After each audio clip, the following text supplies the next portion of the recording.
Go live. Okay, I'm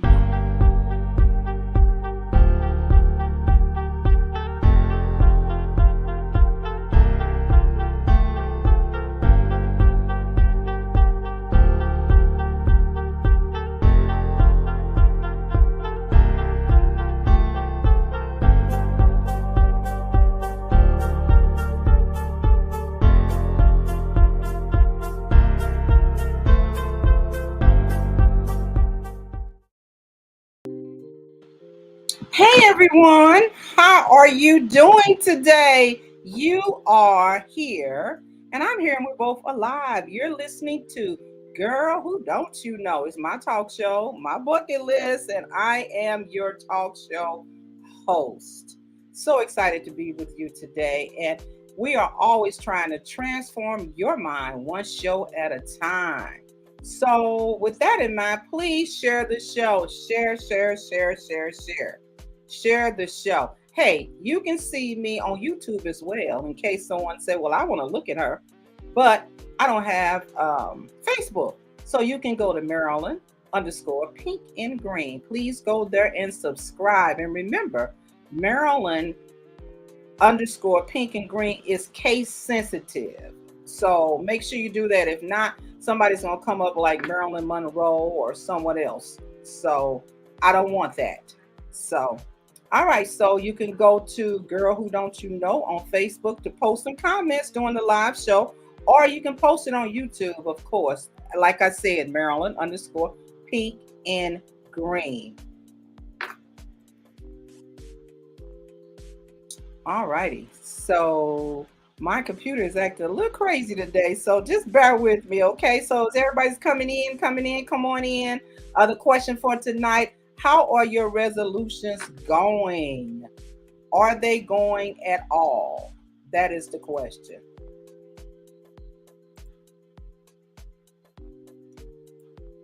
Okay, Annabelle. Good evening, Marilyn. How are you? Anna, tell us where you're from. Everybody probably know where you're from now. You from Freeport. That's where it is. So good evening, good evening. Come on in on Facebook. Come on in on YouTube. We gonna do this in just a minute, but I still want you guys to share. Let's talk about. Let me add this to the screen. Let's talk about my grant writing course. Okay, yeah, I do have a lot of hats that I wear, and grant writing, grant reviewing, and grant research is something that I do with my company, JFY Consulting, where we produce results just for you.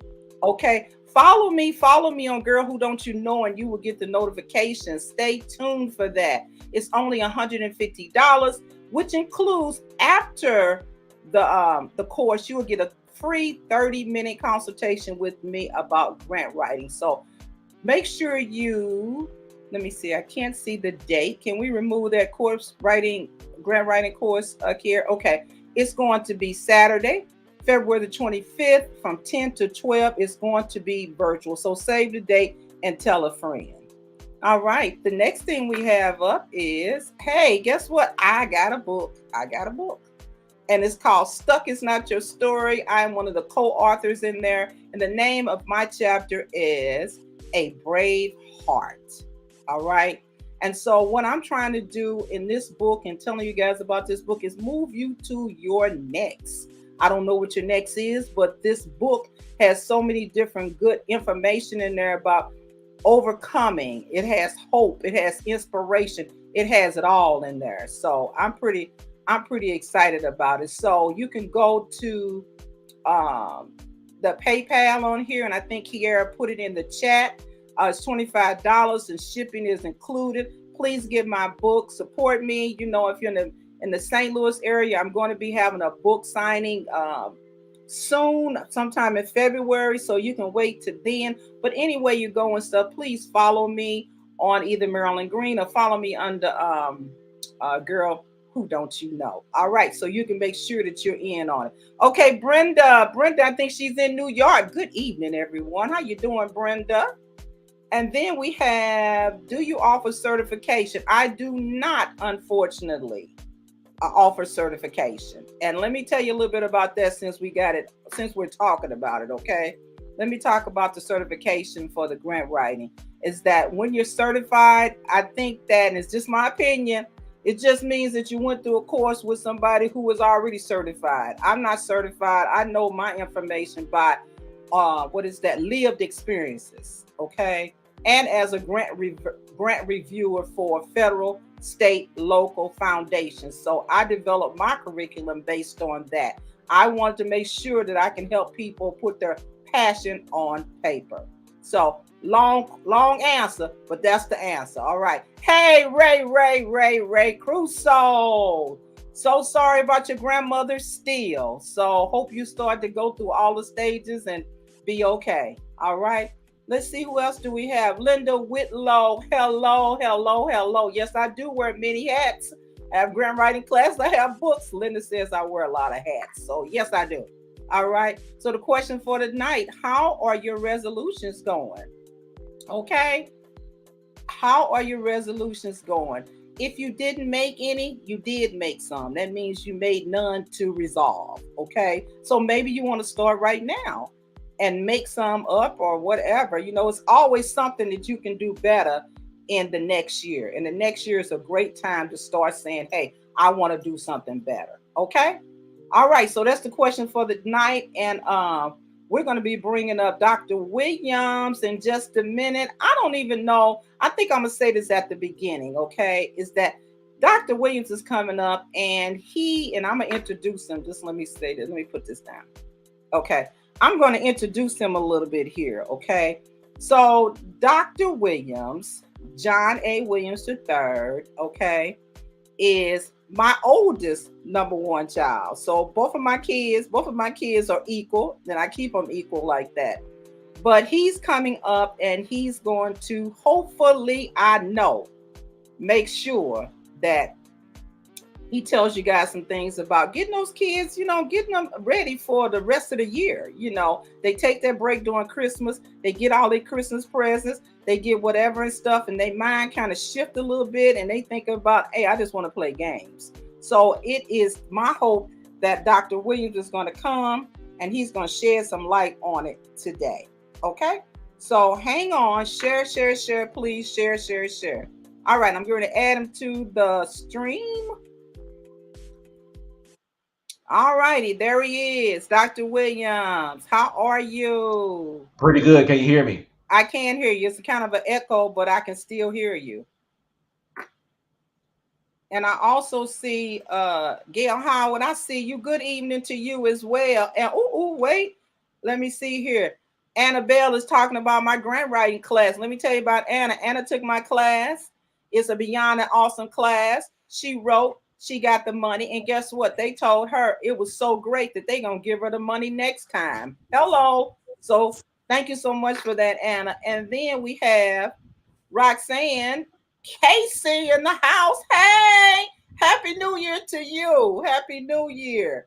So you guys come on in and make sure you share. So this is what I'm going to do. Okay, so we have Dr. Williams here. Dr. Johnny Williams III.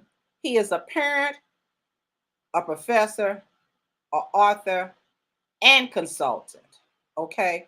So tell us a little bit about these things. What makes you know what a child needs or whatever when they're in between and they need to go back to school as a parent? Tell us about that. I know how many kids you got. I'm the grandmother, but go for it. So I have two daughters, and the biggest thing that I would say that I learned early on with having kids is that transitions matter. How you transition into something, how you transition out of something. We take those things for granted, but having kids and being able to work with kids, particularly one of my first jobs out of college is working with children with special needs. So it was always important that if you were going to transition them, you needed to make sure it was pretty structured because they do not tolerate chaos. But then thinking of that, it was okay, well, so this works for this population. What does that look like for students? What does that look like for getting them back into school, particularly during, and you got to really call it what it is, they take a break during Christmas, but it's not really a full break. Mm-hmm. You get 1 month, so they're taking a week just to get out of school. And then for them, before they get back to school, a lot of times many parents don't start on what we call transitioning them back into it, such as, when school is out, there's no bedtime. Everybody just kind of, they eating what they want. They kind of what they call it grazing, going to the refrigerator, the microwave, whenever they want. And there came a point where I noticed that I had to start transitioning my children back into school. Like, okay, 2 weeks before school starts, all right, this is the new bedtime. Hey, you know what, chores? Yeah, we were kind of laxed in. We need to do more of this. So that way, when the school year they hit the ground running, because they're coming into a school system that may not necessarily be designed for them. But we got to put the structures in place so they can best succeed, knowing that they may be going to a school system that may not fit them perfectly. Okay, so when you say fit them perfectly, elaborate on that a little bit. What you mean not fit them? So you got everything from, I'm a kid, I walk into a school. We've been programmed to go to school from 8 o'clock in the morning, or catch a bus and catch up in the crack of dawn at like 6 something, catch a bus for an hour. Some kids were out the bus for like an hour, 2 hours, depending on where they live. Go to school, do school during the day. Some kids do better, with the hour period. Most schools can have an hour period or may have 90-minute blocks. So if I'm programmed in my brain to say I do well at 60-minute marks, but you've given me 90-minute blocks, that's a mismatch. Then, of course, we have teachers who may not be culturally confident or culturally responsive to all their students' needs. So if I'm a student who, guess what? When I am doing work, I may not necessarily be paying attention to you. You may think I'm disengaging. Thus, you refer me for discipline, or you say I'm a bad kid. So that's another one right there. Then, of course, lunch is always wild. Then as I'm transitioning out of school, I then got to catch the same bus or be a car ride or whatever. So literally, children are putting in approximately 10 hours every single day. They're putting in a full-time job plus some. And that doesn't include if they have homework that they got to deal with, or they have social clubs. So when I say that the system is not designed for children, we are a cylinder being forced into a square hole, meaning that we're forced to be these type of ways. And when we become adults, this is when you see people say, at 3 o'clock, they work a 9 to 5. By 3 o'clock, they're ready to go to sleep. Why? Because they've been programmed from 8 to 3 to operate. After that breaker just charge the shut off. So a lot of times children are going into school environments that aren't set up for them to learn optimally due to numerous factors. And we got to kind of get them ready, not necessarily to directly fit in, but how to just survive and do well in these systems when the systems aren't perfectly designed for them. Okay. So I won't ask you this because I know you would know you would give an answer about it. But here, I'll go for some questions here. Okay. How does the parent work with both the student and the teacher? We talked about the parent working with the student, but we didn't talk about the parent working in conjunction with the teacher so much. So tell us about that. So I think the best thing parents can do is be proactive. I typically send an email out to all my children's teachers. Hey, first of all, I don't put Dr. Such and Such on there unless I got to put that emphasis. I'm just, hey, I'm John Williams, just simple parent, because I don't need you to know or treat my child differently than everybody else's child unless I have to come in and put Dr. Williams, because I know what you're doing and I know how to do it. So you better put some respect on my kid's name. So I leave the John Williams off of there. I leave the doctor on there. However, I email them, hey, what's going on? I always send like platitudes to them or gratitude. Like, appreciate what you're doing. Is there anything I can do on my end? Typically, as a parent, when schools start back up, shoot the teachers an email. Hey, is there anything that my student needs to be working on coming into semester? Like, even if you start a week ahead of time, what are the things you're going to be talking about this semester or this back end of the school year that I can start working with my child right now? And I know what some of the parents are thinking out here right now. I don't know what they're learning in class. You need to know what they're learning in class. Even if I can't teach my kid physics. I didn't take physics. But guess what? I got to show my child that when she comes up against challenges and struggles, that I am showing the wherewithal to, hey, I'm going to figure this out with you, even though I don't know what's going on. Because that instills in them, hey, they're actually spending extra effort to figure this thing out. Well, maybe I could do it too. That's a trait you can pass on to kids. So when it comes to teachers, really going that extra mile to see what's going on in the classroom. What are some things that I can help with here on my end? What are some things that specifically that are going on in the classroom that behaviorally I may need to show up? Or something as simple as, hey, is there some favorite supply you need? Do you need paper? Do you need a stapler? People think a stapler is such a small thing. It's huge for a teacher to get a stapler. So those are just some of the things you can do. Or, when you're talking to teachers, what's your favorite day of the week? What's your favorite cookie? Is there something we can do, get the parents together collectively to help out in the classroom? Because you got some trash teachers out there, won't lie, but you got some phenomenal teachers who are just looking for support from the parents. And sometimes that simple email, like, you know what, Johnny came home and Johnny was super excited about your lesson. Thank you for providing this lesson. Yeah. Okay. So, all right. These are some of the tips that you're giving. You're giving tips that are parents who perhaps want to engage. Do you have anything about the parents that do not want to engage? Okay. Is there anything we can do to help them? Because we know if you think about programs and projects or whatever, we have parental involvement is a rarity. Okay. I mean, true parental involvement, what you were talking about before. So what do we do with that parent that does not want to try to, engage? They might say, well, I don't have a degree. I mean, I don't have a degree. I don't have the education. I don't have this. What do you do with them? So I'll say this, and I'll give you one part of the answer, the other part. So I would consider two types of parents out there. There's parent number one. They had a bad experience, or somebody had a bad experience with school, and they like, I'm not engaging. Like they had a bad experience as a kid. They may have had one run-in. They don't want to engage. So we're dealing like a generational, I don't want to engage and be involved parentally. Then we have the second type of person. They're just not engaging because they're not engaging. They like, that ain't my responsibility. The school is supposed to watch my kid. And I'd say to both sides, your child is your investment. It is not the school's investment. It is your investment. It is your responsibility. That's no different than saying, hey, I'm going to Chick-fil-A and I don't care what they make, just make it. No, you're going to go to Chick-fil-A and say, hey, guess what? If I ask for a Sunjoy, which is an Arnold Palmer, it better have lemonade. It better have iced tea in it. Now, if they bring you back a cup and it's just full of ketchup, you're going to say something about it. I didn't ask for a bowl of ketchup. I asked for this.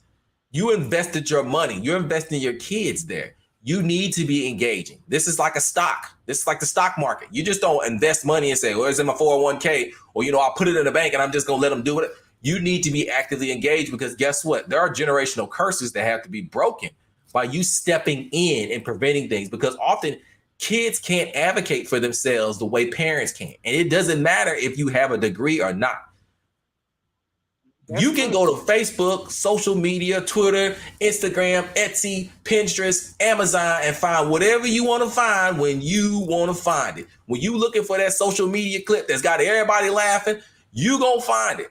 So if you can exert that type of effort for something that's not really benefiting your life or your legacy, you can do that with your child. You can do that with their school. And again, as much effort as it takes you to spot check maybe once a week, every 2 weeks, you do that same type of effort hanging out on social media every day. Everybody got screen time. Screen time telling you've been on the phone a little bit too long. How about you convert some of that time and energy on your children? That's right. I mean, and also when you do that,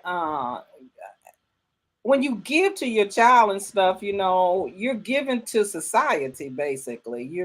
You're helping, you don't know who that child is going to grow up to be. They might be the person that comes and solve COVID-19, if you will. You don't know. But so you have to take the time to invest, because I tell people, once you have a child, your life is over. You don't get it back to your 55 or 60. Let's just go on and go there, okay? Because you spend your time, and your priority is to pour into them, okay? For the majority, you pour into them.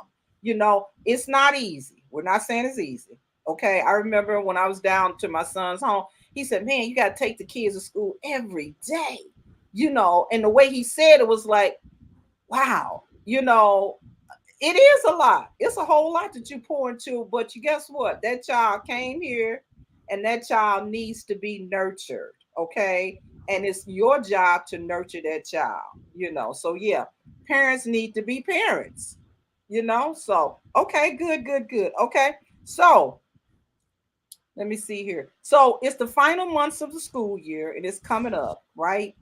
And the child keeps coming back and say, I am not, I don't, they say it, okay? You don't figure it out, but they say, I just don't know what to do. I'm falling behind. I got a stomach ache every morning. I don't want to go, whatever and stuff. What do you need to do if a child keeps saying I got a stomach ache every day? Something else is going on. What's your thoughts, Dr. Williams? So typically something else is going on. And even before they say it, your job as a parent, you're not gonna know everything.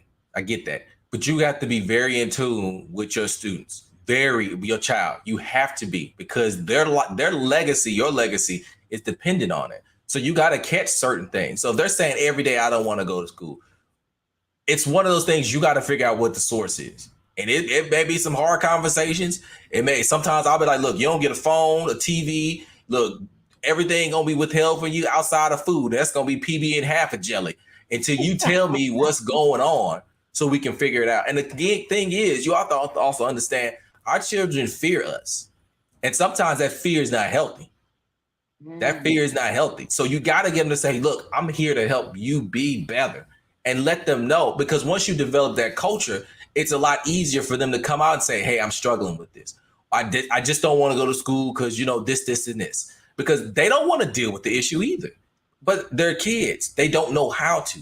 Being an active, effective, and efficient parent means that you got to get down to the nitty gritty. So if it's that, they don't read well in public, or they don't read well in classroom, your job is to go to the teacher and say, hey, you know what, Susie right here, my child, she doesn't like it when you call on her in class. She gets real nervous when she has to talk in class. That's something simple. Can you not call on her in class, or figure out other ways you can get her to participate? Test anxiety, huge for this generation. They see a test, they losing it, because we live in a very testing society.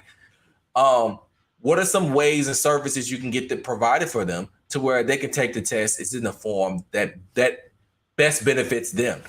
Or if you have certain students who, like, they can't bring certain grades home, you have to show them how do they master their grades. So they may not be great test takers, but they phenomenal at homework, and they phenomenal getting projects in. So you're like, okay, well, this is the effort that you got to put in on these to get A's. So when you take that test and it's not so great, it doesn't bring you down. You have to be active participants and collaborators with your children when it comes to education, because if not, they won't know how to be able to advocate for themselves if you don't show them how to advocate. That's exactly right. Thank you so much, Kiera.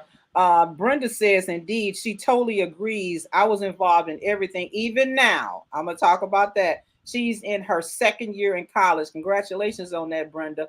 But when my sons were in school, my sons will tell you, I went through everything. Hey, I called the counselor and say, look, take care of my baby up there, please. Look out for him. I did not try to draw a line like, well, he's in college now, right? I mean, I know we talk about going back to school, but let's just jump this in there right now. But I was tracking everything. Is that right, Dr. Williams? That is partially correct. Partially correct. Well, no more from you. But anyway, like I was saying, I was tracking things, and I could tell him, if you take this class, then you'll get two credits. It'll count for 2 places, okay? Because they had the school stuff, then they had the university stuff, I believe, and then they had the school stuff, right? Is that right? So I was tracking, okay? So don't listen to what he's saying. I was tracking, and I knew exactly what to do and how to tell him. I'll put it like this. My son changed his major many times, but he still graduated in how many years? 4. There you go, okay? And where he went, it's only 7% of African American males that graduate from this school, okay, in 4 years. So I will pat myself on the back, whatever. So I did follow him, and I followed my other son, and they both got out in 4 years. And when he talks about fear, yeah, I put a bunch of fear, okay? And we're not going to talk about that. That's not what we talk about. So you don't have to say nothing, Dr. Williams, on that. But nevertheless, it is always good to always follow your children. Okay. All right. So the next question is, okay, I think you kind of touched on this. What do parents need to do to finish the year strong? Okay. So what else, Dr. Williams? Tell us some other tips that you use on your children. Let me just say this, everybody. My granddaughters, okay, they are so self-sufficient. It is unreal. Okay. All right. Okay, here we go. Roxanne, put Roxanne's up there. What do you tell a mom who is paranoid and fear that the school is against her children and the mom is unable to speak with the school without cussing and fussing? All right, Roxanne, that's a good one. Go for it. That's a good question. That's a real good question. I appreciate that question because that gets to the nitty gritty. That's the questions I want people. Tell us how it really is because we know how it is. So we got the parents that come up there. They coming up there. Sometimes they come up there to clown. Sometimes they're not coming to clown. They just don't know how to voice. Because again, the education system is so robust. There's so many terminologies. There's so many processes and procedures, and it can get intimidated. And yes, there's a portion of it like, man, I think these people don't like my kids. I would say to this parent, you need to get a mediator. You need to get a mediator. Legally, you can have a representative in that room with you. If you say, hey, this is my representative. Now, most people in the special needs SPED world, they know this. Gen Ed folks don't know. They don't know that you can have, hey, this is my representative. Because think of it like this. If you're multilingual or bilingual and you only speak, let's just say you only speak Spanish, you got an interpreter there, don't you? You got an interpreter with you. Why can't you have, as they call it, the emotional cognitive support negotiator with you when you go there? The thing with paranoia and fear that your school is against your kids. I would always say this. If the school is against your kids, you need to determine, is this actual and factual? When you say the school, that means everybody. That means your child has nobody they can go to. They can't go to the PE teacher. They can't go to the art teacher. They can't go to the social study. Everybody just out to get them. So we got to wrangle that back in because ask your child this question. Do you have a favorite teacher? And most kids do. It's rare that, they may have 8 classes. They may get through 7 like, man, they horrible. But they may have 1. But then you need to talk about the other ones that they don't like. Is it that they don't like them for a specific reason? Or is it they just don't like them? And I'm one of those people that look, until my child proves they're innocent, they're guilty. I'm reverse. I'm not the United States Constitution. I don't read Miranda rights. You guilty. My children know how to prove their innocence because of the time that I spent when I say, hey, tell me what really happened. And typically what happens is they tell me before the school gets back to them. So I'm like, okay, I got their information. Let me go to the school. So we have to do a better job of fact checking, not only our kids and showing them how to be the truthful, but also we got to hold schools accountable because again, let's be clear. These are tax dollars going into schools. I don't care if it's through a voucher. I don't care if you're paying private schools. I don't care if you're playing public. There are money being invested in. And if we take our hand off the wheel, guess what's going to happen? It's going to drive off the road. Or, for example, it could be like this Saturday Night Live skit with this cat called Toonsie the Driving Cat. If you weren't driving, Toonsie was driving. And Toonsie always drove the car off the road every single time. You don't want your kids to drive off the road because, again, just one incident can derail them and shatter their future when it comes to education and beyond. So just because you're paranoid doesn't mean they're not out to get you, but you need to fact check. Do not live in the world of paranoia. Confirm statements, emails, as they say, get the receipts, because sometimes it's just a misunderstanding.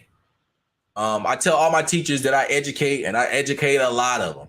Your job as a teacher, an administrator, principal, things of that nature is you need to come to these parents and say, the first thing you need to tell them, say, hey, look, I'm here to work collectively with you, with your child. And I tell them, you need to say this explicitly.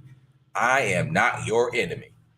And I tell them, you got to keep reinforcing that because you do have parents who are justifiably paranoid because of their past experiences or just what's going on with their kids and what their kids keep telling them.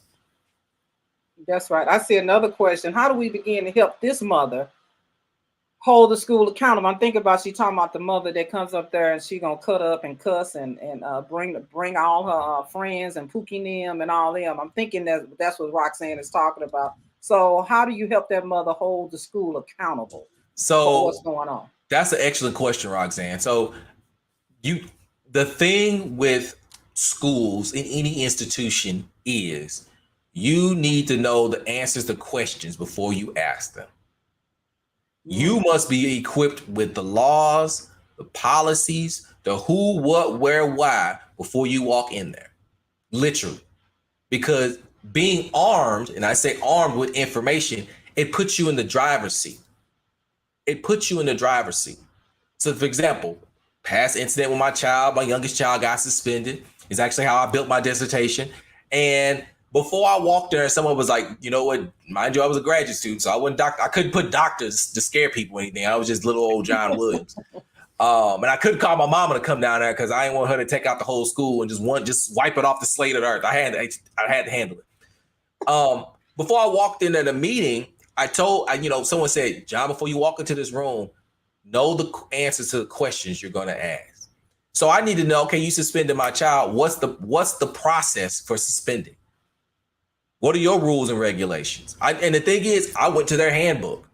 I read the handbook. And then guess what? Even when I couldn't find a handbook, I called the secretary. I said, hey, you know what? I'm not such and such. I'm just calling in. What's your procedures on, suspensions, like out of school? Because again, I'm going to get it from the people's mouth. You're going to tell me what I need to know. So when I walked to the room with the principal finally, because I had to work my way up, you also need to know the chain of command. The problem with a lot of parents is we coming straight to the principal. Just like any institution, there's a chain of command. You need to handle with the teacher first. If the teacher's issue, teacher didn't resolve it, okay, email, grievance, all right, move up to the next person. Who's their supervisor? You have to follow that command because that's what gives you the ammunition. Yes, so by the time I got to the principal, he was like, you've literally talked to everybody. And at that point, when I emailed him, I had to bring out the ammunition. Like, look, you got so many days to respond, or I'm emailing superintendents and board members who I know personally. He didn't know that, but, to say, look, I've gone to all these people and I didn't get my stuff resolved because they talking this yin yang. They talking stuff that's not true. And I know it's not true because I know your policy.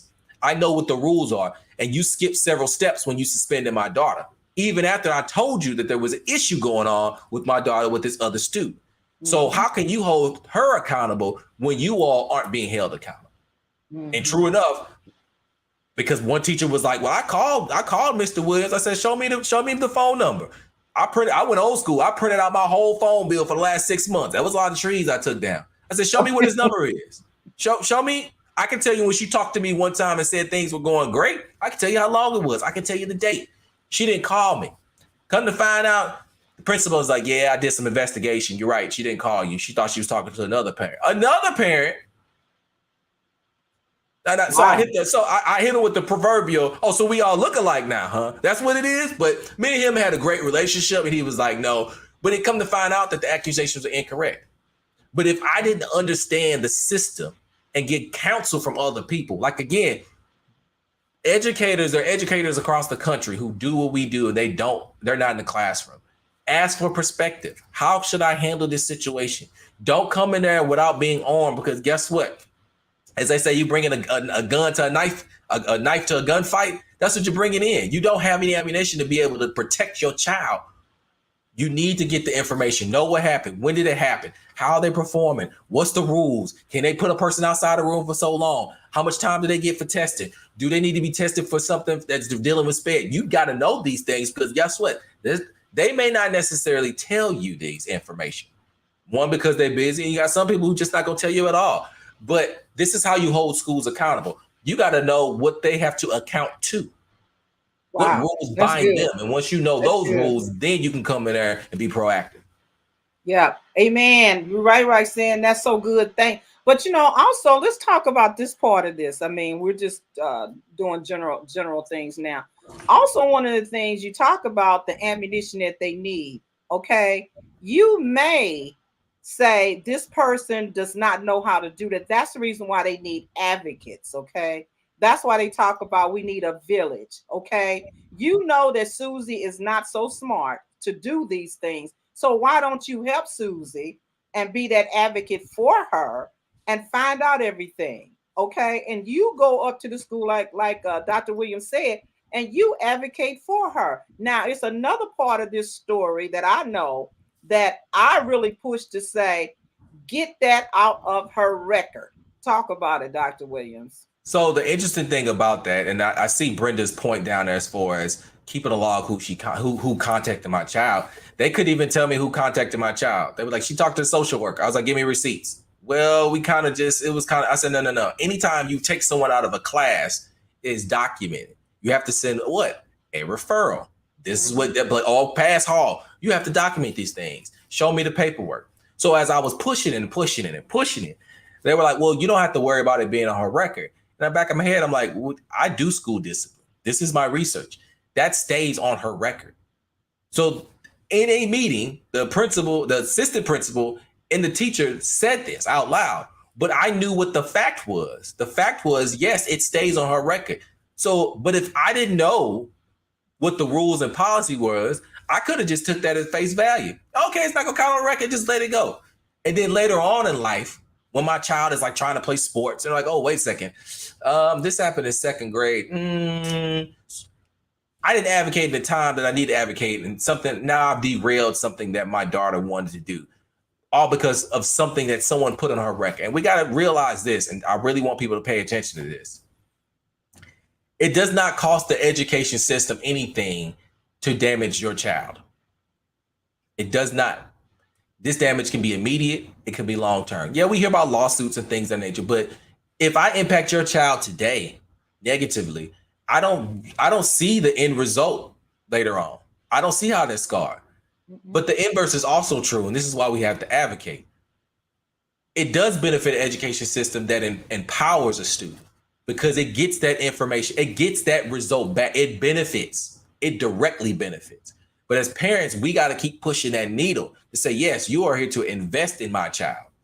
I'm here to invest in my child. And together, we bring it together to make this special bond between what we call the community, the household, and the school. When these things are working together, the child feels protected, the child feels safe, and they're in the environment to learn effectively.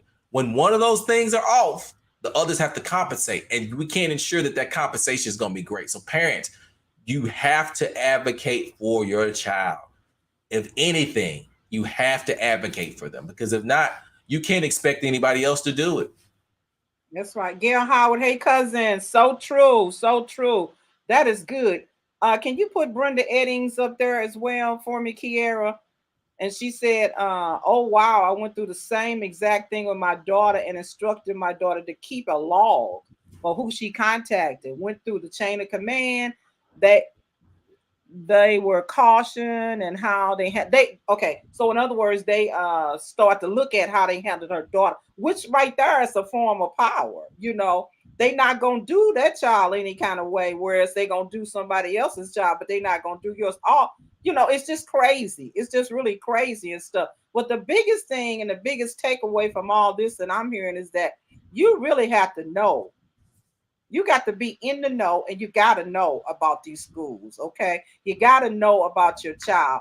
Anything in between of trying to make them prosper, it's more than just getting up in the morning and go to school. It's so many things that these children are dealing with that we didn't have to deal with, okay? So there's so much, you know, they go there, they don't know if it's going to be an active shooter that day. They don't know this, they don't know that. So it is incumbent upon the parent to build a relationship, not when it started happening. Okay, you need to build that relationship when they young babies, to say, come to me, talk to me. You also have to see when they're off. Okay, if my son would come to me and say, I don't want to play video games no more, immediately to the emergency room, because I know something has happened. You know, so it's incumbent upon us to find out about our children. You know, because it's like, wow, that's just too much. So, okay, well, Dr. Williams, this has been so great. Is there anything else you want to add, or any questions out there you guys want to pose to Dr. Williams, one of my number one sons? Okay. Is there anything you want to add towards the end of this? Okay, there's the email. If you guys want to talk to him, it's weconsultant30@gmail.com. He also has a website, I believe. It is johnawilliams3.com. So if you guys want to talk further, or you all want to bring him in as a consultant, a speaker, or anything like that, he'd be more than happy to have a conversation on that topic. So, Dr. Williams, is there anything else that you like to add? One thing I will say for parents out there, and I'm going to get to Brenda's statement in a second. Um,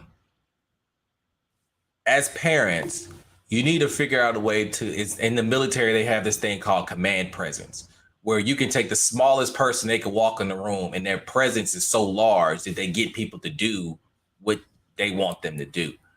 As a parent, you need to be visible at this school. I'm not saying they're being every day. You need to be visible, and you need to come there to represent your child with excellence. So that means, look, come up there. And I know culturally folks will say, well, they should just take me as I am. This is not church. They're not taking you as you are. Come up there. I'm not saying you got to put a suit and tie on, but don't be coming up there no bonnets. Don't be coming up there sagging. Don't be coming up with stains in your shirt. You represent your child. House shoes. No house shoes with the feet out, white toenails. No. You represent your child. You're showing your child this is how you go and conduct business. And I come up there, I have a hoodie on with jeans, but I guess what? I look real respectable. And even my children's friends are like, well, Mr. Williams, he coming up here looking fly. Yeah, I want you to be able to know that you can do these things and still keep a level of, as I say, class to it and still represent your culture. But when you come to these schools, figure out ways you can assist. Even if it's just coming up there to visit your child for lunch or dropping something off. That's command presence because they know you active. Or, hey, you know what? I heard you had a bake sale because not every parent can take off. Is it something you can do on the weekends? Is it something, parent teacher conferences, show up, be on time, come as a family. And whatever that extension of family is, it could be mom, dad, mom, dad, kid, grandma, auntie, cousin down the street, Uncle Boo Boo. Uncle Boo Boo need to be appropriately addressed. However, bring the family to show we are a village. You're just not instructing a child with, as they say, a broken family home. No. We have a village and we want to make sure this child succeeds, but we got to work with you because when you come with that sends a message to the school like, oh, okay, all right, they not playing around. They serious about this thing. Yeah, you're right. We're serious about this thing because you got our investment. That's right. Annabelle said this is beyond true. It is ridiculous how some parents show up at school. It's ridiculous. You're right. So, Fred, Dr. Williams, you want to address Brenda's statement there? So I'd like her statement because it says, furthermore, there was a huge difference in how my daughter was educated in a private Black educational system versus non-Black. I'm speaking early on in her educational years. She even recognized the difference in how she was being educated now that she's at an HBCU. So I like that she put this up on there because this is always the debate with parents. Do I need to keep my kids in a Black school? Do I need to keep my kids in the first school? Do I need to keep my kids in a private school? Do I need to keep my kids in a public school? Do I need to keep my kids in a white school, all Black? This is always the debate. And I will say this because I'm going to end this debate for everybody. Okay. You have to do what is best for your child. At the end of the day, no one will deal with your child's failures. No one will deal with your child's success more so than you. And there is no one size fits all. I can show you high performing white schools that make Black kids look like geniuses. And I can show you some low performing Black schools that are purely Black. And you be like, man, I ain't sending my kids over there. And I can see vice versa. There are some high performing Black schools, private, public, charter, whatever you name it.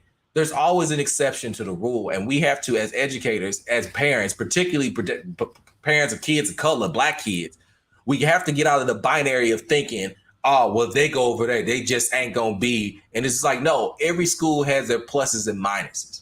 Our job as the parent is what best fits my child, what's gonna best support my child, what is gonna hold my child accountable, but also what's gonna prepare my child for the generations to come and the life they need to live. I touched private school and the entirety of my life until I went to public school at a university. Would I change that experience? No, I would not. I went to multiple private schools because a couple of times my mom was like, I ain't dealing with y'all. Y'all dealing with my kid crazy. You out of here. Next one closed. Okay, we got to go to this. You out of here. She coming up. She rolling up. I don't even like this teacher. Next school. But she knew what I needed long term. I did. Because she was invested in the thing. Here's, like I said, truth be told, my mom is not the homework person. She the big project person. She coming in making these projects. She blowing science fairs out the water. That was her strength. But at least she had a strength.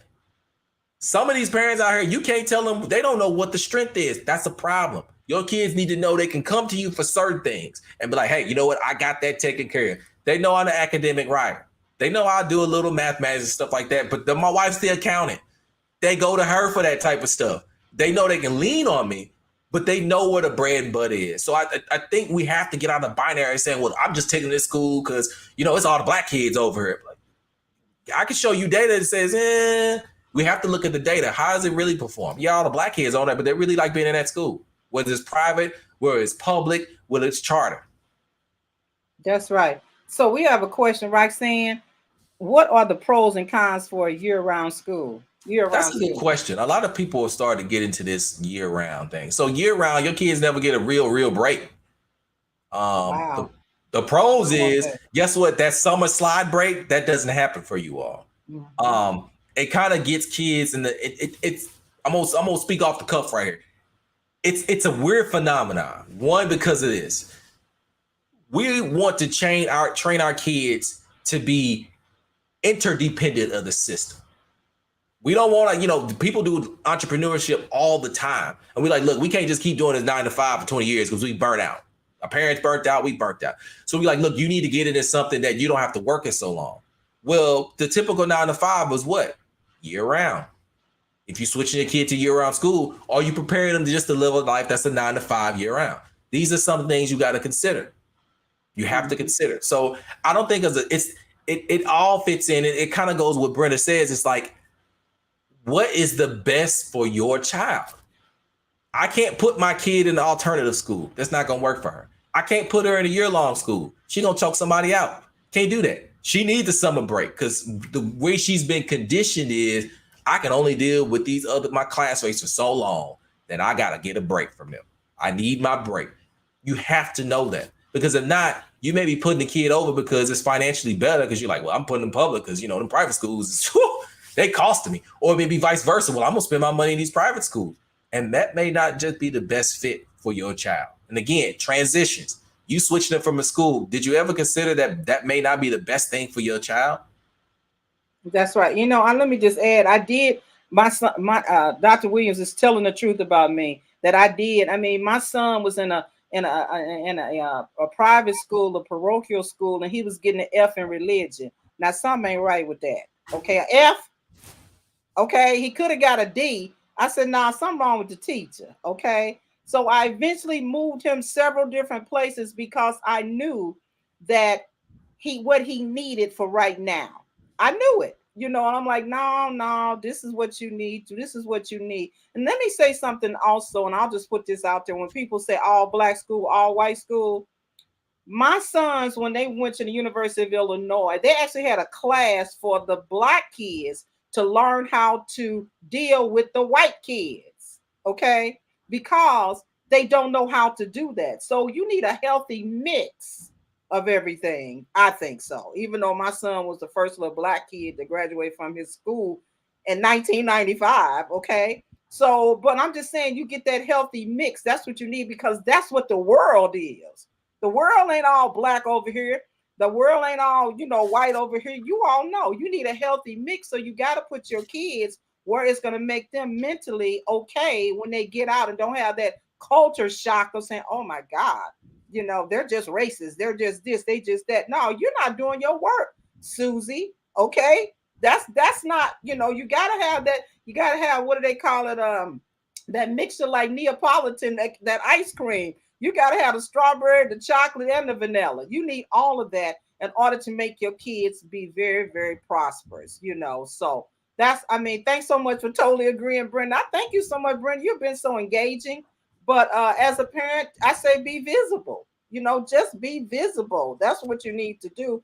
Be visible and be invisible at the same time for me, because I will come up on the school in a minute on my child, okay? Because guess what I know? It's my child. And like Dr. Williams said, I got to deal with it, And so let's put Miss Bernita Patton up there. I agree. I see you right there, Bernita Patton. I agree. Hello there, Bernita. Okay. I just want to say real quick, I know you agree because her daughter now is a PhD as well. Okay, Tiffany. Her daughter is and they both of them went to school together. So just have to follow your kid, follow them. I'm sorry, I don't care what they saying. Long as you're in my house, you know how your mama say, long as you're in my house, this is what you're gonna do. So that's what you have to do with your child as well. So anything else, Dr. Williams, before we end this for real this time? I will say this, and definitely hello to Mrs. Patton. Please, Miss Patton, let Dr. Patton know I said hello. I would say this for everybody on here. You have a homework assignment for me. I know you weren't expecting homework, but this is your exit ticket. This is a new year. This is the year 2023. Your job is to take this information. You have 1 week, and I'm gonna come back and I'm gonna find you, because guess what? I'm a doctor for a reason. I do research. I can find every one of y'all. I'm probably gonna get your social security numbers. I'll tell you, Dr. Williams. I'll tell on them. Okay, yeah. Tell on them. Get them. I will. You all need to pass this information on to 3 people. 3 people. I don't care if they parents or not. 3 people. Pass this information on to them. That's your homework assignment. Because again, it's one thing to know. It's another thing to know and not pass it on. That's called being selfish. And selfishness doesn't help our community. Pass this information on. Get it to somebody. You all know parents.